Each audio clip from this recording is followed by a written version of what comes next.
What up, world? It's your boy Big Life coming through from Self One Love. I got one tonight. Why do we stay in abusive relationships? Why?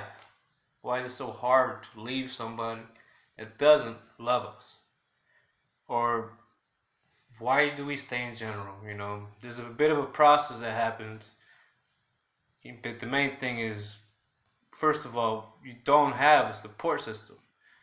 You don't have people you can go to because your abuser knows who your main people are, and they've probably contacted those people and said, hey, so and so is going to call you. She's a little bit crazy. Just hear her out, but call me directly.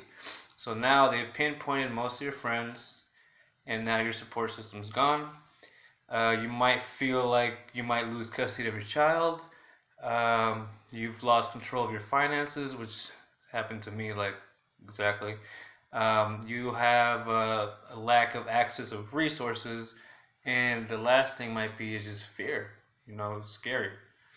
But the process kind of starts like, all right, you first meet the person, you go on a dinner date, everything's nice, the love, the honeymoon phase, the new emotions are blossoming. Oh, this guy might be the one.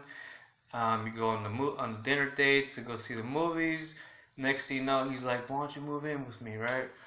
So you move in with the guy, and then it begins. So they take an assault on your identity. They'll pinpoint things that you don't like about yourself. And that's where they find their control. And then they begin to attack your sense of self, that person that they liked in the beginning, your freedom, your free spirit, your responsibility, stuff like that. You'll wear a certain shirt, you go out to see a friend, they'll be like, why are you wearing that shirt? But a month ago, they were like, oh, I love the way you look in that shirt, Why are you wearing too much makeup? Da, da, da. Those things that they were attracted to, those are the things they start to attack. So that'd be step one. Step two is the establishment of guilt, because that's an effective tactic of mind control. Like, I hate to say the word brainwashing, but there's no other word that is, that'll be parallel to that. They'll come in, where's my dinner? Why is it cold? You're stupid. You're just like, what the Now you're taking guilt for something simple that an honest, normal spouse will come in and be like, oh, it's warm, let me warm it up. They're going to start to attack your guilt. And after that, the channeling, they'll appoint certain channels of their own emotions until you get to somewhat of a breaking point, and you literally lose who you are. You no longer recognize yourself, and that's another phrase called gaslighting, when they literally call you crazy. Like, say they left the light on in the bathroom, and you say, why did you leave the light on in the bathroom? What are you talking about? You're crazy. You don't know what you're talking about. They just literally doubt your reality. So whatever you're seeing through your eyes, it's not even real, and that's, whew, I've had my fair share of that. And they push you to the edge, and once you're at the edge, only they have the control to literally pull you back. And when they do pull you back, you're at such a fragile state that you're going to start to believe anything, and that's when the hitting happens. They get physical, they'll do something crazy, and then they'll say they'll start. That's the push and pull theory. They'll push you to craziness, and they'll pull you back, and they'll say, I'm sorry. They'll do a grand gesture. They'll buy you flowers. So at this point, you're just like a fragile being. Like, oh, he loves me, but he hit me, but he loves me, but he said he was sorry, and at that point, like step 5, it'll be a leniency plus opportunity. So you're gonna be like, I can't take it anymore. I hate this. I hate the way you act. And then the Mr. Nice Guy effect will start to come in. He's gonna be super nice. Like, literally, he's gonna come back to that first moment where you really like this guy, on that first date, because he's working his way in, comes back out, works his way back in, and to those points where he needs to nail down your insecurities, and when you see like he's being super nice, like you get this sense of pride back. You're like, oh, okay, he does love me, and then that's the compulsion to confess. Your friends are gonna start calling to check in on you, and they're gonna say, hey, why are you still with that guy? He's like, what are you talking about? He's a good guy. Da da da.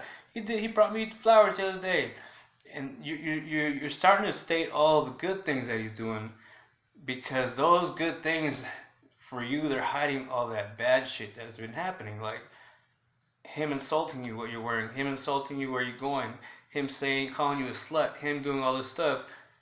When you get to your breaking point, he's gonna come back in like a Romeo and gonna do some super apologizing. You're gonna be like, oh, okay, he does love me, and that's where the channeling of guilt comes from, because the victim does not know what they have. You don't even know what you've done wrong. You just know you're wrong, and you just don't know anything. You could be looking somewhere else, and you're just like, I'm doing something wrong, and you're looking that way.